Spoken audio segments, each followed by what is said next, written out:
Église du Seigneur, ces messages concernent tous les chrétiens du monde entier. Si vous voulez défendre la cause de l'Église du Seigneur qui est menacée, partagez ces messages. Je voudrais dire ceci. Je suis le berger Moïse Oluchiku, visionnaire de Messianic International Church. Je vous prie de suivre ces messages avec beaucoup d'attention. Nous sommes en train de passer un moment où l'Église est dans la crise à cause de plusieurs accusations contre les pasteurs. Nous devons noter ceci. Soyons reconnaissants vis-à-vis de tous les pasteurs qui ont amené le réveil au monde. Nous sommes en train de passer un moment des églises de réveil. Attention, il y a beaucoup de bien-aimés pasteurs qui nous ont apporté le réveil. Et aujourd'hui, nous connaissons la délivrance, nous connaissons le Saint-Esprit, nous connaissons les enseignements bibliques. Et de nos jours, la vérité est que la plupart des pasteurs ont perdu le repère, ils se sont retrouvés dans l'occultisme. Tant mieux. Regardez l'attitude que nous, Église, devons prendre. Nous devons bien nous rappeler de l'un des fils de Noé qui a vu la nudité de son père et il s'en est moqué. Et quand Noé s'est réveillé de son ivresse, il a maudit son fils du nom de Cam. Et son fils fut maudit. Pour dire, on n'expose pas la nudité d'un père, quoi qu'il soit dans l'erreur. Et la Bible dit, qui es-tu pour juger mon serviteur? Même s'il tombe, moi-même je le relèverai. Ce que nous devons faire, c'est faire la part des choses. Si vous remarquez qu'un leader est sorti de la bonne voie, le mieux à faire, c'est de s'écarter de lui et de ne pas compter sur lui et se taire. Le reste, c'est l'affaire de Dieu. Je pense, c'est la bonne manière de faire. Pourquoi? Nous sommes en train de répandre des messages d'attaque, d'accusation contre les pasteurs, contre les enfants de Dieu. Mais ceux-là qui ne se sont pas encore convertis. Nous sommes en train de faire la honte du christianisme et des églises de réveil. Franchement, je voudrais donner un exemple. Moi, je sais, la plupart des prêtres se sont donnés dans l'occultisme. Mais vous allez vous rendre compte, la majorité, même quand ils quittent l'église catholique, ils ne parlent jamais en mal de l'église catholique. Ils quittent par sa propre décision et ils se taisent. Je pense que cette façon de faire est très mature. S'il vous plaît, nous devons combattre ces vents qui est en train d'attaquer et d'accuser les pasteurs et certaines églises.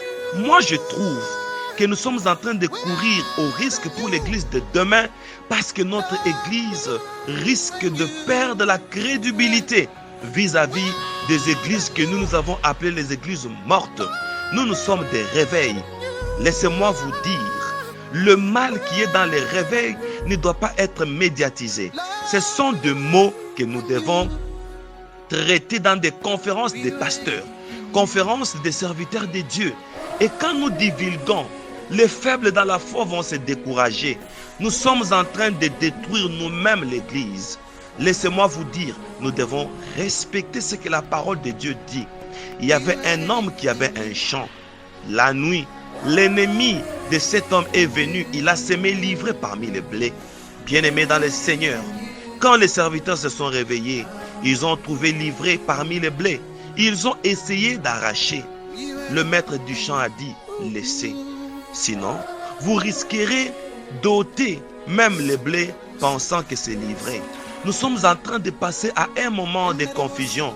Laissons croître le blé et l'ivraie. Dieu seul sait au temps de la fin. Quelle est notre attitude?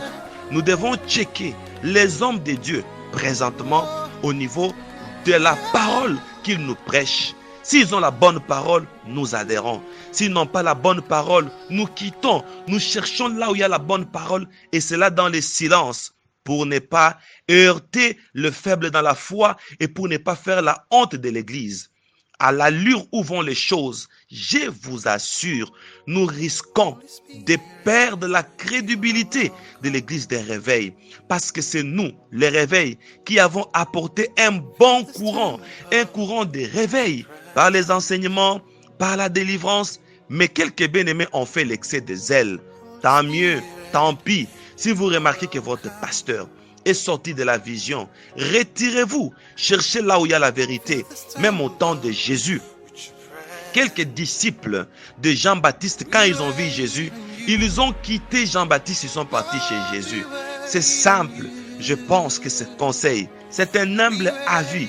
Je m'adresse à tout chrétien sensible. Combattons ces vents qui est en train de trop accuser les églises et les pasteurs. Partageons ces messages pour dire que ça suffit. Ça suffit. Bien-aimés dans le Seigneur, nous devons défendre la cause de l'Église et suivons les Écritures.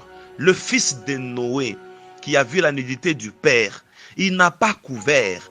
Et Sem, le fils aîné de Noé avec Japheth, ont pris un manteau. Ils sont venus à reculons pour couvrir la nudité de leur père qui était dans un état d'ivresse. Le manteau symbolise le ministère. Nous avons besoin d'un ministère qui défend même la faiblesse de père.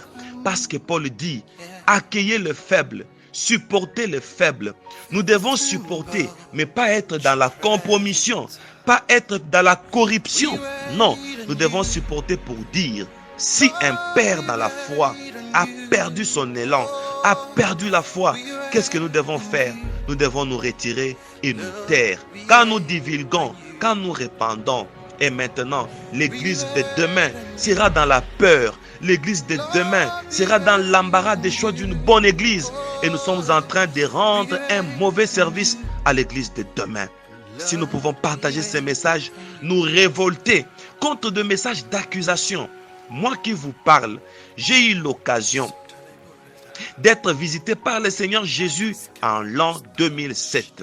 Il m'a dit, la Bible, depuis qu'elle a été écrite, depuis qu'elle a été éditée, jusqu'à l'an 2007, tous les prédicateurs ont révélé la Bible à 40%. Il y a 60% de la Bible qui n'est pas encore révélée. Au lieu de nous distraire par les accusations, par les attaques, par les combats entre nous, moi je préfère que nous puissions prêcher la Bible, prêchons l'évangile, révélons l'évangile. Les vrais seront sauvés. Dans les accusations, il n'y a pas le salut. Mais la Bible dit, il leur envoya sa parole et sa parole les guérit. Que ce message apporte un soulagement pour ceux qui étaient troublés. Que ce message révolte l'église du Seigneur. Que ce message soit répandu dans les 4 coins de la terre pour dire, c'est fini et ça suffit. Prêchons la Bible. Dans nos prédications, cessons de nous attaquer, cessons de nous accuser, cessons de nous injurier. Nous sommes en train de nous distraire. 10 ans plus tard, si Jésus ne revient pas, je vous dis que l'église des réveils sera par terre et nous sommes en train de nous détruire nous-mêmes. Nous risquons d'en rendre compte. Que Dieu vous bénisse.